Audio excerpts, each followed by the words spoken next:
नमस्कार प्यारे दोस्तों, स्वागत है आप लोगों का आपके अपने चैनल आईएएस विजन में।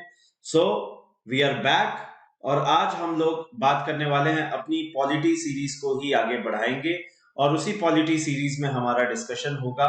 हम लोग फंडामेंटल राइट्स यानी कि पार्ट 3 तक कंप्लीट कर चुके हैं इंडियन कॉन्स्टिट्यूशन को और अब हम लोग डीपीएसपीज यानी कि directive principles of state policy इसके ऊपर डिस्कशन करने वाले हैं।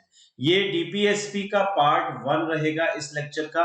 पार्ट 2, पार्ट 3 एंड हो सका तो पार्ट 4 में भी हम लोग इसको लेके चलेंगे और बहुत ही सिंपल तरीके से, सोफिस्टिकेटेड तरीके से इसको समझेंगे कि डीपीएसपीज क्या हैं, इनकी जरूरत क्या है और इनके यूज की वजह से जो लॉ है वो मेकिंग प्रोसेस कैसे इजी हो गया। तो ये सारे के सारे डिस्कशंस हम लोग डीपीएसपी में रखने वाले हैं। इससे पहले कि वीडियो को शुरू किया जाए, मैं आपसे यही विनम्र विनती करना चाहूंगा कि वीडियो को कृपया अंत तक देखें। आपको पूरा का पूरा क्रिस्टल क्लैरिटी आ जाएगी कि डीपीएसपीज क्या हैं, कितने टाइप के होते हैं। आज इसी पे डिस्कशन है और इनकी जरूरत क्यों आन पड़ी। ठीक है, तो उसके बाद वीडियो अगर पसंद आता है तो कृपया वीडियो को लाइक करें, एक लाइक जरूर दें, थम्स अप दें। चैनल को सब्सक्राइब करें अगर आप नए हैं तो, एंड दिल खोल के वीडियो को शेयर कीजिए, यही आपसे एक गुजारिश है। तो चलिए शुरू करते हैं हम लोग जो हमारा आज का लेक्चर है डीपीएसपी और यानी कि पार्ट नंबर 4। तो ये हमारे कॉन्स्टिट्यूशन का, संविधान का चौथा पार्ट है, part 4 DPSP, directive principles of state policy. और ये बहुत ही ज्यादा इंपॉर्टेंट है और इस पे हम लोग अपना अभी फर्दर डिस्कशन रखने वाले हैं। चलिए तो सबसे पहले जरा देख लेते हैं इंट्रोडक्शन टू डीपीएसपी। तो डीपीएसपी के बारे में जरा हम लोग जान ले। सबसे पहली बात ये देखिए कि इनको उठाया कहां से गया, इनके ओरिजिन्स क्या थे। तो जी हाँ, इनको आयरिश कॉन्स्टिट्यूशन से सबसे पहले उठाया गया 1937 के। आयरिश कॉन्स्टिट्यूशन से 1937 के सबसे पहले इनको पिक किया गया और 1937 में जो आयरिश कॉन्स्टिट्यूशन था उसने स्पेनिश कॉन्स्टिट्यूशन से उसको उठाया था। तो अगर कोई आपसे ये पूछता है या प्री में सवाल आता है आपसे कि ये बताइए कि डीपीएसपीज कहां से लिए गए, तो हमने तो इन्हें आयरिश कॉन्स्टिट्यूशन से लिया। अब आयरिश वालों ने कहां से लिया हमें क्या मतलब। ठीक है, कहने का मतलब है कि हमने किसी और दुकान से बिस्कुट का पैकेट लेके आए, वो कौन से डी मार्ट से, वॉलमार्ट से, कहां से लेके आया, हमें उससे मतलब नहीं। ठीक है, तो हमारे लिए तो हमने इसे आयरिश कॉन्स्टिट्यूशन से पिक किया। ओके, जो हमारे संविधान के आर्किटेक्ट हैं डॉक्टर भीमराव अंबेडकर, तो अंबेडकर साहब ने, डॉक्टर अंबेडकर ने इसको नॉवेल फीचर्स कहा है, यानी कि ये सबसे ज्यादा इंपॉर्टेंट फीचर्स है पूरे के पूरे संविधान के, ऐसा डॉक्टर भीमराव अंबेडकर का कहना था। और अगर हम लोग डीपीएसपीज की बात करें तो फंडामेंटल राइट्स के साथ ये फिलॉसफी और द कॉन्शियंस ऑफ कॉन्स्टिट्यूशन को बनाते हैं। कॉन्शियंस का मतलब ये हुआ कि जो हमारा संविधान है वो जिस फिलॉसफी पे वर्क कर रहा हो, जिस माइंडसेट के साथ आगे बढ़ रहा हो, वो पूरा का पूरा गोल्स, ऑब्जेक्टिव्स, कॉन्शियंस, ये सब कुछ कौन बताता है? DPSPs and fundamental rights. तो बेसिकली डीपीएसपीज को इस तरीके से आप बोल सकते हैं कि डीपीएसपीज वो फंडामेंटल राइट्स है जो नॉन जस्टिशिएबल है और जो कि समय के साथ धीरे धीरे ये स्टेट को डायरेक्शन देते हैं कि अपनी पॉलिसीज ऐसी क्रिएट की जाए कि इन सारे के सारे प्रिंसिपल्स को इंक्लूजन मिल सके। तो ये इंपॉर्टेंस है डीपीएसपीज का।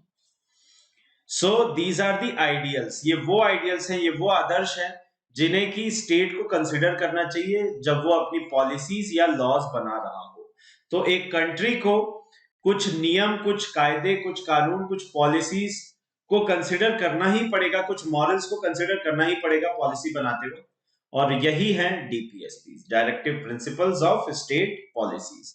नाम से ही पता चल रहा है डायरेक्टिव, यानी ये डायरेक्टिव इन नेचर है, ये दिशा देते हैं, ये रास्ता दिखाते हैं स्टेट को, है ना।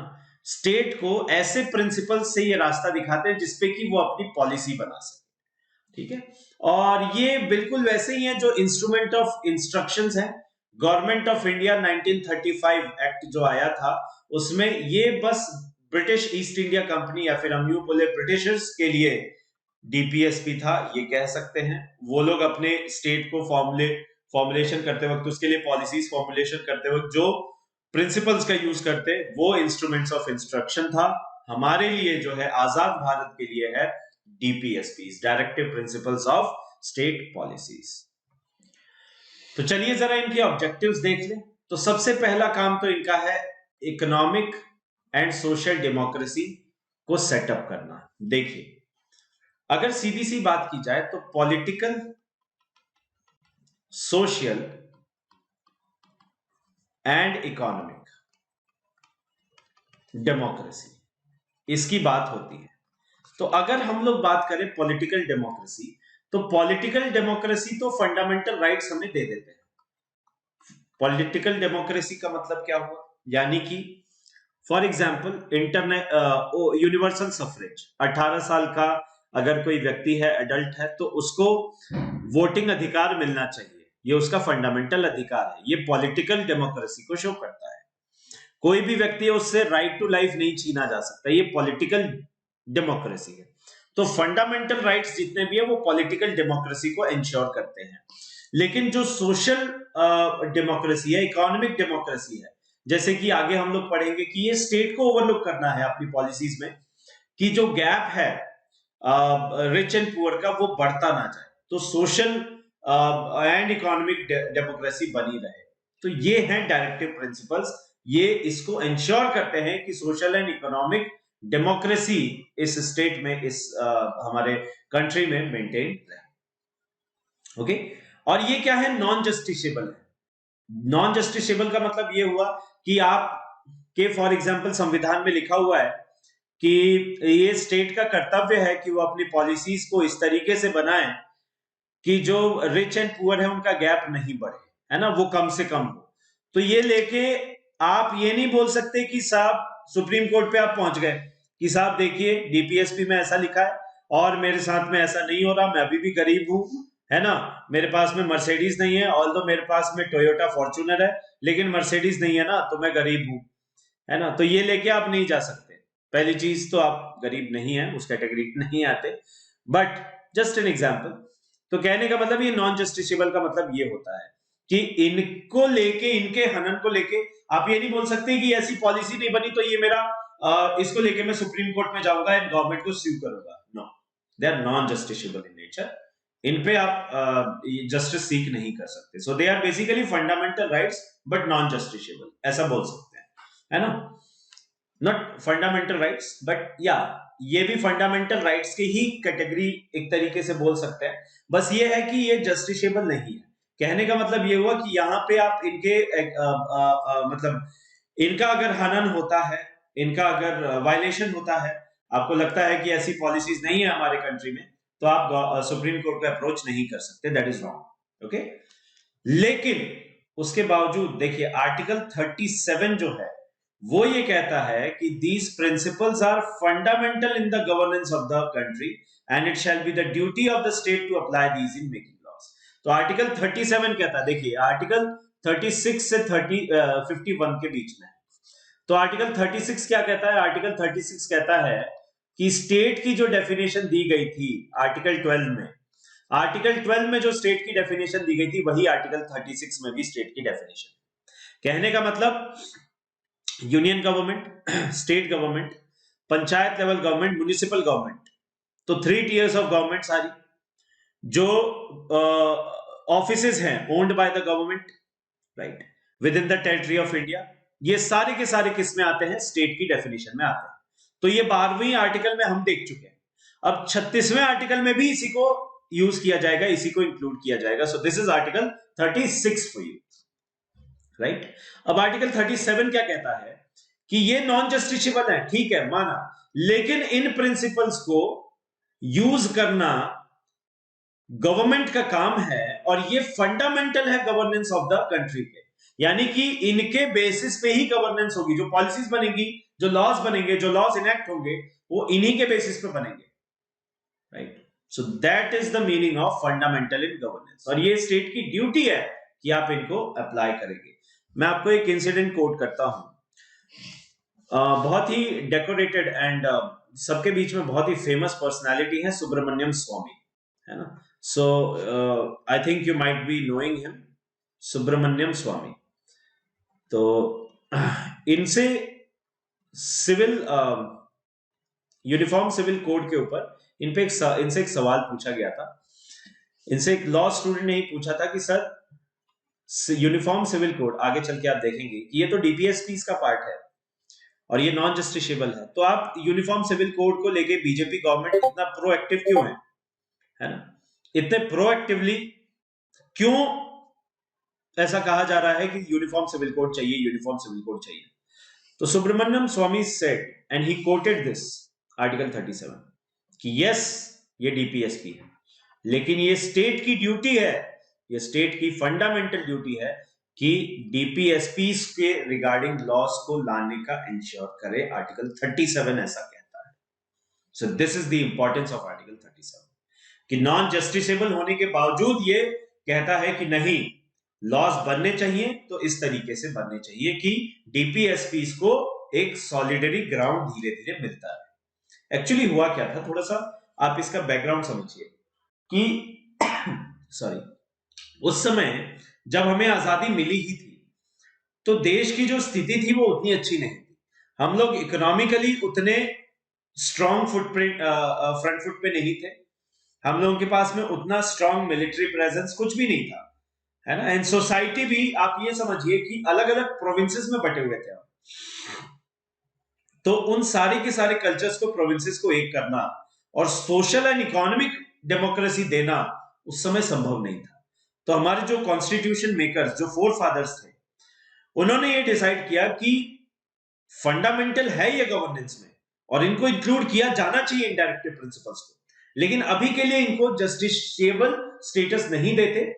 जो जरूरी है फंडामेंटल राइट्स, उनको जस्टिसेबल स्टेटस दे दिया एंड आर्टिकल 37 इनेक्ट कर दिया, इंक्लूड कर दिया, जो कि कहता है, जो कि ये पावर देता है, जो कि कहता है, डायरेक्शन देता है कि ये स्टेट की ड्यूटी है कि वो आगे चल के इन सारी की सारी डीपीएसपीस को धीरे धीरे लेके आए। और जी हां, लॉज भी बने इस पे। जैसे जैसे हम लोग आगे बढ़ेंगे वैसे वैसे देखेंगे कि इन पे कैसे कैसे लॉज बने, राइट। उसके अलावा जुडिशियरी को भी ये हेल्प करता है कॉन्स्टिट्यूशनल वैलिडिटी को चेक करने के लिए, क्योंकि जुडिशियरी जो है, जो कि तीसरा पिलर है हमारी डेमोक्रेसी का, और जुडिशियरी के लिए इंडिपेंडेंट होना बहुत जरूरी है। उसके अलावा ये भी डीपीएसपी से ही निकला है, ये भी हम लोग देखेंगे। और उसके अलावा जो जुडिशियरी है हमारी, इसके लिए बहुत ज्यादा जरूरी हो जाता है कि डायरेक्टिव प्रिंसिपल्स को भी पिक्चर में ले, राइट। क्योंकि रीजनेबल किसी भी लॉ को बनाने के लिए, रीजनेबल चेक करने के लिए, रीजनिंग उस लॉ की चेक करने के लिए, उसकी कॉन्स्टिट्यूशनैलिटी चेक करने के लिए कोर्ट्स डीपीएसपीस को भी प्रेफर करते हैं। तो ये भी एक अहम हिस्सा है इसका। अब जरा हम लोग क्लासिफिकेशन की बात कर लें। तो देखिए, डायरेक्टिव प्रिंसिपल्स का एज सच कोई संविधान में क्लासिफिकेशन नहीं दिया हुआ, है ना। आप ये कहें कि ये कॉन्स्टिट्यूशन में मेंशन्ड है, तो ऐसा कुछ भी नहीं है जी। नहीं, ये कॉन्स्टिट्यूशन में मेंशन नहीं है कि ये रहेगा, ऐसा ऐसा रहेगा, नहीं। लेकिन इनके अगर आप बात करें कि इनकी फंक्शनिंग पे के बेसिस पे, इनके फंक्शनिंग के बिहाफ पे हम लोग इनको ब्रेक डाउन कर सकते हैं तीन, इनके डेफिनेशन के बिहाफ पे तीन अलग अलग टाइप्स में: socialistic, Gandhian and liberal intellectual. अगर आप मेरे से पूछेंगे कि ठीक है, 36 तो आर्टिकल 12 को बताता है कि 12 वाली जो डेफिनेशन है वही रहेगी। 37 बताता है कि ये गवर्नमेंट की ड्यूटी है कि इसको एनेक्ट करे, है ना। और बचता है फिर 38 से लेके 51। तो एक्चुअल में तो यही है ना। तो जी हाँ, अब इन्हीं के अंदर आप जैसे जैसे पढ़ेंगे ना वैसे वैसे आपको याद हो जाएंगे, क्योंकि आप खुद देख के बता पाएंगे कि सोशलिस्टिक नेचर ऐसा दिख रहा है ना, कि अगर कोई सोशलिस्टिक गवर्नमेंट हुई तो वो जिन प्रिंसिपल्स को इंक्लूड करती है वो सोशलिस्टिक प्रिंसिपल्स कहलाते हैं। गांधीयन प्रिंसिपल्स कैसे होंगे, लिबरल इंटेलेक्चुअल प्रिंसिपल्स कैसे होंगे, तो इन सब के बारे में हम लोग एक एक करके देखने वाले हैं। तो आइए सबसे पहले सोशलिस्टिक, इसमें आपको रटने की जरूरत नहीं है, है ना। और लास्ट में जब इस सीरीज का एंड होगा तो मैं आपको डीपीएसपी सीरीज के एंड में एक शॉर्ट ट्रिक बताऊंगा जिससे कि आप सोशलिस्टिक और उसके अलावा लिबरल इंटेलेक्चुअल एंड गांधीयन, तो SGLI, इन सबको आप अच्छे से याद कर पाएंगे। ठीक है, तो इसी को हम लोग आगे देखेंगे। तो आइए जरा बारी बारी से देखते हैं आर्टिकल 38, आर्टिकल 39, 39A, 39A बाद में ऐड हुआ, क्या है कैसा है उसको देखेंगे। Article 41, article 42, 43, 41, 42, 43, 38, 39 and 43A and 47, ऐसा है। कहने का मतलब शुरुआत सोशलिस्टिक से 38, 39, 39 से 41, 42, 43, 43 से एंड 47, ये सारे के सारे क्या है सोशलिस्टिक, ये सारे के सारे क्या है सोशलिस्टिक। मैं लास्ट में शॉर्ट ट्रिक भी बताऊंगा, ये इंपॉर्टेंट है, तो इसको देखते रहिए। तो आर्टिकल 38 क्या कहता है कि ये स्टेट की ड्यूटी है to secure a social order for promotion of welfare, यानी कि ये वेलफेयर जो है लोगों का, वो एक सोशल ऑर्डर मेंटेन करके जिससे कि जस्टिस मिल सके, सोशल, इकोनॉमिकल, पॉलिटिकल, और जिससे कि बेसिकली एक इनकम में minimise the difference in income. आप देखिए, खुद से देखिए कि ये जो प्रिंसिपल है वो डिफरेंसेस कम करने की बात करता है, और सोशलिस्ट विचारधारा वाले जो लोग होते हैं वो भी तो इसी की बात करते हैं। तो वेलफेयर स्टेट की डेफिनेशन क्या है? तो यार वेलफेयर स्टेट की जो डेफिनेशन है वो ऐसी ही तो है कि नहीं?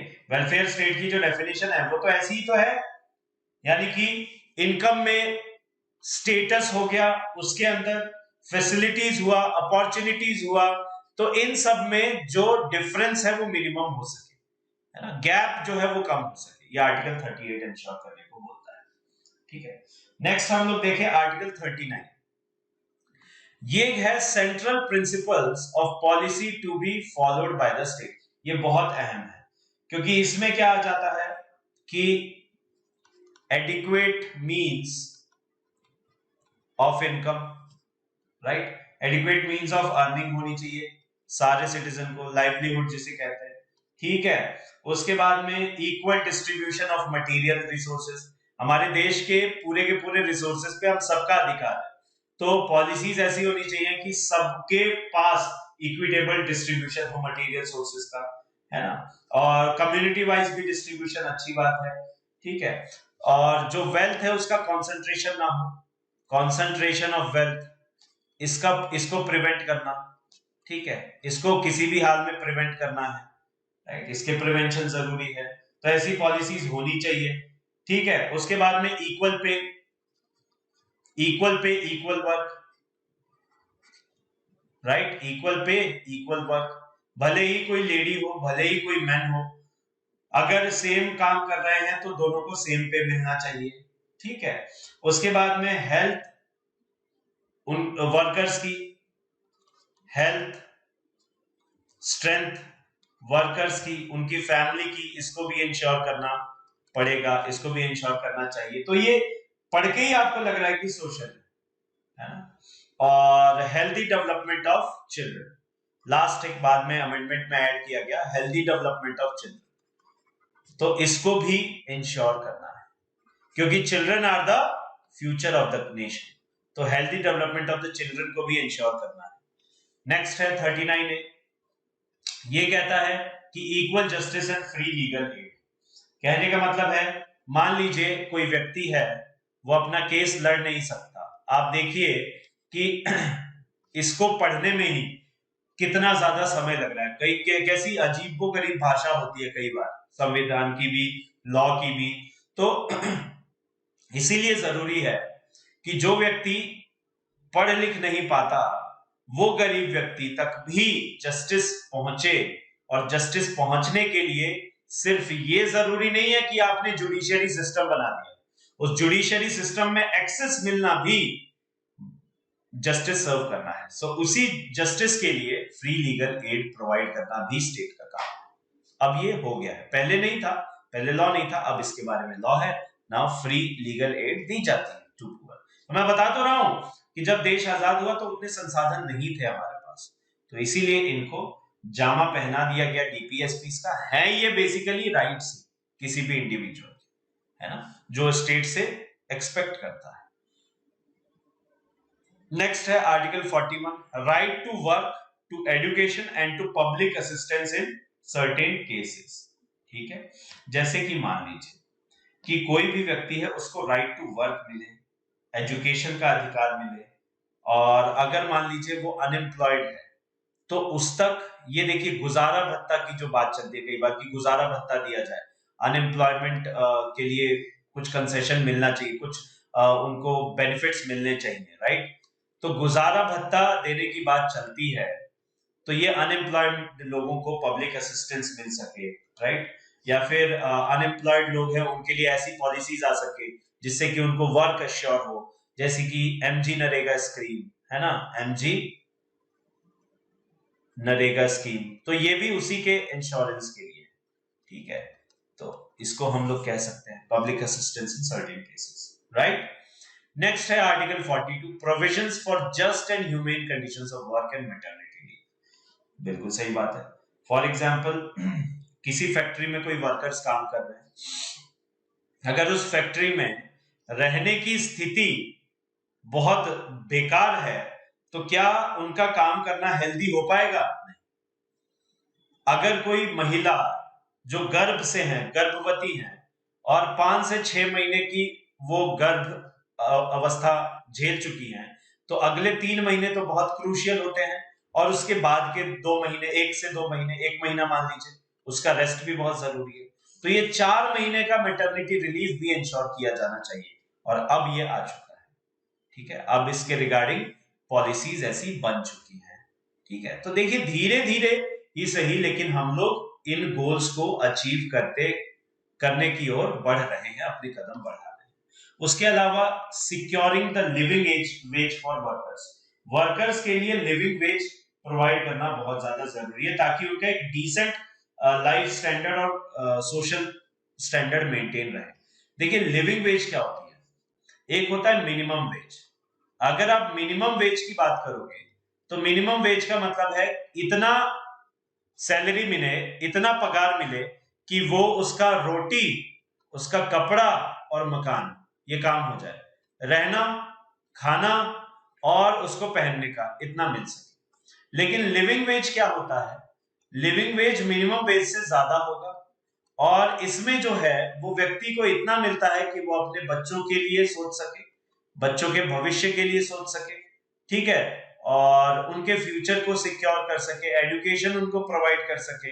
तो इन सब के लिए क्या दिया जाता है वहां पे, लिविंग वेज, और लिविंग वेज मिनिमम वेज से हमेशा अधिक रहेगा। तो लिविंग वेज इंश्योर करना, अभी तो मिनिमम वेज का पॉलिसी है हमारे पास, और जो हम लोग पढ़ भी चुके हैं फंडामेंटल राइट के अंदर, बट लिविंग वेज की ओर भी अग्रसर होना है धीरे धीरे। नेक्स्ट है आर्टिकल 43A। आर्टिकल 43A क्या कहता है कि जो वर्कर्स हैं उनको मैनेजमेंट ऑफ इंडस्ट्रीज, अब देखिए सोशलिस्टिक प्रिंसिपल तो दिख भी रहा है, वर्कर्स की यूनियन होती है, तो यूनियन बनना, है ना, यूनियन फॉर्मेशन होना, इसके लिए तो परमिशन है। तो इससे क्या होगा, यूनियन बना के ये लोग क्या करते हैं, मैनेजमेंट में घुसने लगते हैं, है ना, मैनेजमेंट में पार्ट ले सकते हैं। सो ये है participation of workers in the management of industries, because at the end of the day industry चला कौन रहा है, workers. If the workers are not there, industry नहीं चलेगी।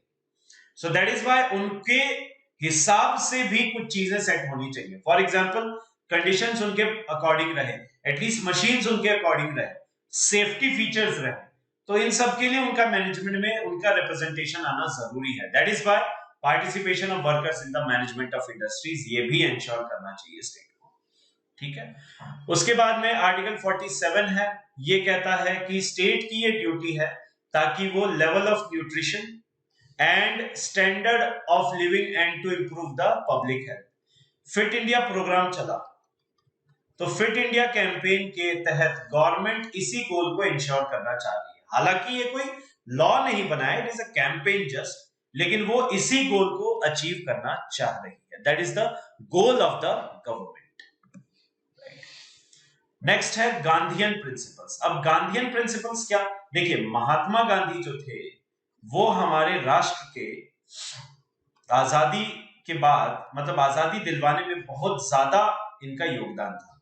एंड गांधी को समझना बहुत बड़ी बात है, क्योंकि गांधी की सोच सिर्फ आजादी तक की नहीं थी, गांधी की सोच आजादी के बाद क्या होगा उसकी भी थी।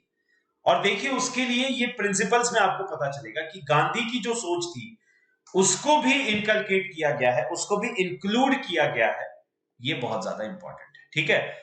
यहां पे सोशलिस्टिक प्रिंसिपल्स इंक्लूड हुए हैं, यहां पे गांधीयन प्रिंसिपल्स इंक्लूड हुए हैं। महात्मा गांधी की क्या सोच थी उसको भी। तो देखिए आर्टिकल 40 क्या कहता है, organisation of village panchayat. Rajiv Gandhi ने जो पंचायत लेवल का चुनाव हो सके या फिर पंचायत लेवल तक डेमोक्रेसी जा सके, थर्ड टियर ऑफ डेमोक्रेसी वहां तक पहुंचे, इसके लिए लॉज इनेक्ट किए थे। एंड अब पंचायती राज भी हमारे देश में लागू है, तो इसको भी हम अचीव करें, म्यूनिसिपैलिटी लेवल तक भी जा सके। तो ऑर्गेनाइजेशन ऑफ पंचायत इसलिए जरूरी है, जिससे कि पावर अथॉरिटी मिल सके और सेल्फ रूल सेल्फ गवर्नेंस ये लोग मेंटेन कर सके। उसके बाद कॉटेज इंडस्ट्रीज हुई। देखिए गांधी जी का ये मानना था कि आत्मनिर्भर बनना जरूरी है, इसके लिए उस समय की सोच थी, उस समय इतना टेक्नोलॉजिकल एडवांसमेंट्स नहीं थे और इतने ज्यादा फोरसाइट के साथ कोई भी नहीं देख सकता, तो कॉटेज इंडस्ट्री को बहुत बहुत बहुत ज्यादा प्रेफरेंस दी जाती थी। सो इसीलिए कॉटेज इंडस्ट्रीज के इंप्रूवमेंट की भी बात है, ठीक है। कोऑपरेटिव बेसिस, कोऑपरेटिव सोसाइटीज के प्रमोशन की बात हुई है, देखिए आर्टिकल 43B में। तो अब कोऑपरेटिव मिनिस्ट्री भी बनी है, रिसेंट की बात है ना। तो ये यहां से कनेक्ट करके पूछ सकता है कि जो कोऑपरेटिव मिनिस्ट्री है वो कौन से डीपीएसपी को फुलफिल करती है, आर्टिकल 43B। इंपॉर्टेंट है ना। अच्छा एक चीज आप देखेंगे, ये वाला आर्टिकल 43 सोशलिस्टिक भी है और इससे भी मैच कर रहा है। तो इसमें क्या अंतर है, ये मिनिमम लिविंग वेज की बात करता है, और वही आर्टिकल 43 ये अलग नहीं है, आर्टिकल 43 ही है, लेकिन उसका जो लिविंग वेज वाला पार्ट है वो सोशलिस्टिक है। और ये जो कॉटेज इंडस्ट्रीज का प्रमोशन और कोऑपरेटिव बेसिस पे रूरल एरियाज का डेवलपमेंट की बात है, ये गांधीयन प्रिंसिपल है, ठीक है। तो है आर्टिकल एक ही, लेकिन उसके जो पहलू हैं वो अलग अलग कैटेगरीज में आते हैं, ये कहने का मतलब है। ये मत समझना इसका 43 आर्टिकल अलग है उसका अलग है, नहीं। नेक्स्ट है आर्टिकल 43B, ये बता ही दिया। आर्टिकल 46 देखिए, education, economic interest, SC STs और बाकी सारे वीकर सेक्शंस को, देखिए अदर वीकर सेक्शन कहा है, अदर बैकवर्ड कास्ट नहीं कहा, ओबीसीज नहीं कहा, क्योंकि SC STs तो डिफाइंड थे, दलित कम्युनिटीज के ऊपर जो अत्याचार थे वो तो सबको पता था। मंडल कमीशन की रिपोर्ट के बाद में फिर रिकमेंड किया गया ओबीसीज को भी इंक्लूड करने का, तो इसीलिए अदर वीकर सेक्शंस ये फ्रेज इन्वॉल्व हुआ है। अदर बैकवर्ड कास्ट तो ये मंडल कमीशन के बाद में, रिपोर्ट के बाद में आया है ना। तो ओबीसीज भी इनहेरेंटली यहां पे आते ही हैं, डेफिनेटली। तो देखिए एजुकेशनल एंड इकोनॉमिक इंटरेस्ट, इसको प्रमोट करने के लिए हम बोल सकते हैं कि जो रिजर्वेशन सिस्टम है वो इसको फुलफिल कर रहा है ना। आर्टिकल 47 ये क्या कहता है, consumption of intoxicating drinks and drugs injurious to health. Gandhi का राज्य है कौन, गुजरात, इसीलिए गुजरात एक ड्राई स्टेट है ना। और गांधी के राज्य में कभी भी इंटॉक्सिकेटिंग ड्रिंक्स, ड्रग्स, अल्कोहल, इनके कंजम्पशन की बात हो ही नहीं सकती। और ये गांधीयन प्रिंसिपल है कि ये पूरे के पूरे देश में लागू होना चाहिए। देखिए 47 यहां का और यहां का क्या कर रहा है, ओवरलैप कर रहा है, लेकिन यहां पे कौन सा पार्ट है जो कि इंटॉक्सिकेटिंग ड्रिंक्स एंड ड्रग्स को रोकने की बात करता हूं, इसी का जो हेल्थ एंड न्यूट्रिशन इंप्रूवमेंट की बात है, ये सोशलिस्टिक प्रिंसिपल में आ जाती है। आर्टिकल एक ही है, ठीक है। नेक्स्ट है आर्टिकल 47, ये कहता है कि cows, calves and other milch, milch मतलब दूध देने वाले जानवर, ड्रॉट मतलब दूध ना देने वाले, जैसे कि हैन, चिकन, है ना। तो इन सब के स्लॉटर पे रोक लगनी चाहिए, एंड ये तो हम सभी मानते हैं। और गवर्नमेंट इसके लिए लॉ भी लाना चाहिए, बट काफी अपोजिशन मिला, क्योंकि राइट टू लाइफ के साथ कई लोगों ने इसको जोड़ के देखा कि because it is the choice of individual की what do they eat, but बहरहाल अकॉर्डिंग टू मी इसको भी एनेक्ट करना बहुत जरूरी है, ताकि काउस, काव्स, मिल्क और ड्रॉट एनिमल्स के स्लॉटर पे रुकावट आ सके और इनके कंजम्पशन पे भी रुकावट आ सके। Because at the end of the day जो रेड मीट है, मैं अगर आपको ये कहूं कि रेड मीट को आप ग्रीन हाउस इफेक्ट से जोड़ के देखें तो बिल्कुल सही है, और अगर इनका स्लॉटर होता है तो कहीं ना कहीं वो क्लाइमेट चेंज पे भी इफेक्ट करता है। एंड दूसरी चीज, एनिमल राइट्स का भी अब्यूजिंग है, राइट। इवन आई वॉज, अगर मैं अपनी बात करूं तो मैं एक बहुत ही एक्टिव नॉन वेजिटेरियन पर्सन था, but recently I have completely left everything, मैंने सब कुछ छोड़ दिया। एंड रेड मीट तो कभी कंजम्पशन करने का सवाल ही पैदा नहीं होता, but I use to have chicken and fish and everything, लेकिन अब पूरी तरीके से वो प्रोहिबिट, पूरी तरीके से अपने जीवन से प्रोहिबिट कर दिया उसे, बिकॉज एनिमल राइट्स का वायलेशन है। एंड ऑब्वियसली हमारे पास में वेजिटेशन एंड वेजिटेटिव फूड इतना सरप्लस है, इतना सफिशिएंट है, इतना टेस्टी हेल्दी है कि फिर इन सब की जरूरत पड़ती नहीं है अगर सोचा जाए तो। नेक्स्ट आता है liberal intellectual principles. So what are liberal intellectual principles, इन पे भी बात कर लेते हैं। पहला तो देखिए, लिबरल इंटेलेक्चुअल का मतलब क्या हुआ, ये यहां से आपको पढ़ के ही पता चल जाएगा कि ये लिबरल आइडियोलॉजी को प्रमोट करते हैं, जैसे कि यूनिफॉर्म सिविल कोड, सबके लिए एक ही कानून, एक देश एक कानून। And manifesto of this BJP government 2019 से 2024 तक की, इसके मैनिफेस्टो में ये था, and hopefully they are going to bring it, and आएगा तो बहुत अच्छा रहेगा।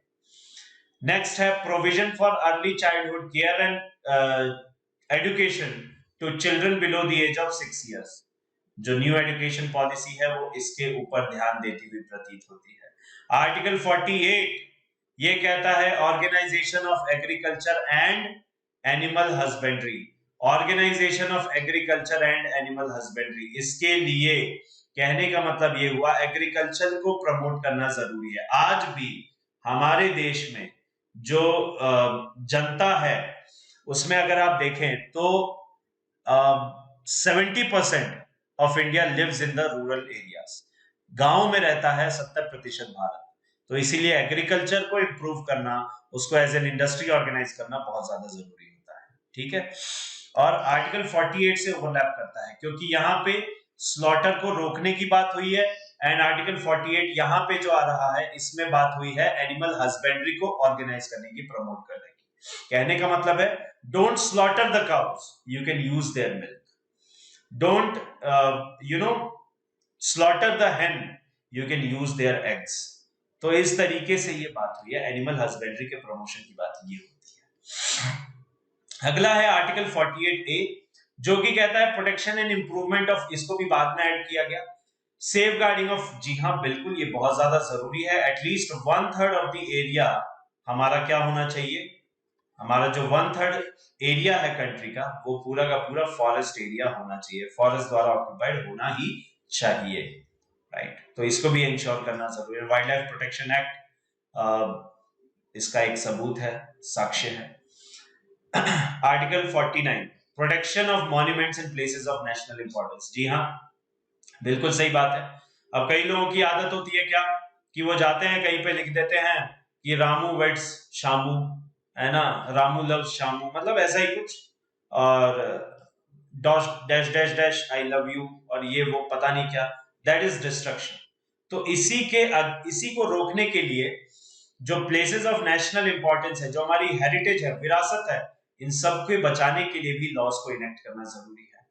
उसके बाद है कि जुडिशरी और एग्जीक्यूटिव का सेपरेशन भी जरूरी हो जाता है, क्योंकि जुडिशरी को जब तक आप एग्जीक्यूटिव से सेपरेट नहीं करेंगे तब तक जो प्रॉपर न्याय व्यवस्था है वो वर्क नहीं कर पाएगी। And judiciary and executive separate है, ठीक है।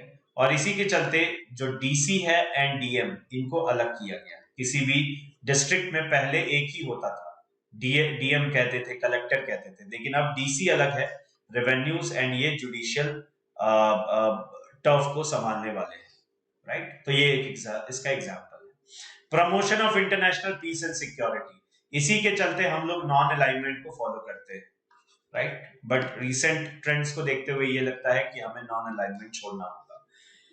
खैर, उसके ऊपर कभी बाद में चर्चा, लेकिन ये डीपीएसपीस का अंत यहाँ पे होता है क्लासिफिकेशन का। अब नेक्स्ट लेक्चर में हम लोग देखेंगे कि इनके ऊपर लॉस कैसे बने एंड इनका जो प्रमोशन है वो हमारी कंट्री के डेमोक्रेसी को कैसे सेफगार्ड करता है। कुछ स्पेशल केसेस भी हम लोग यहाँ पे देखेंगे नेक्स्ट लेक्चर्स में, अपकमिंग लेक्चर्स में। आई होप आपको ये समझ में आया हो, मजा आया हो एंड एकदम आसान भाषा में आपको ये क्लियर कट वे में अच्छे से समझ गया हो।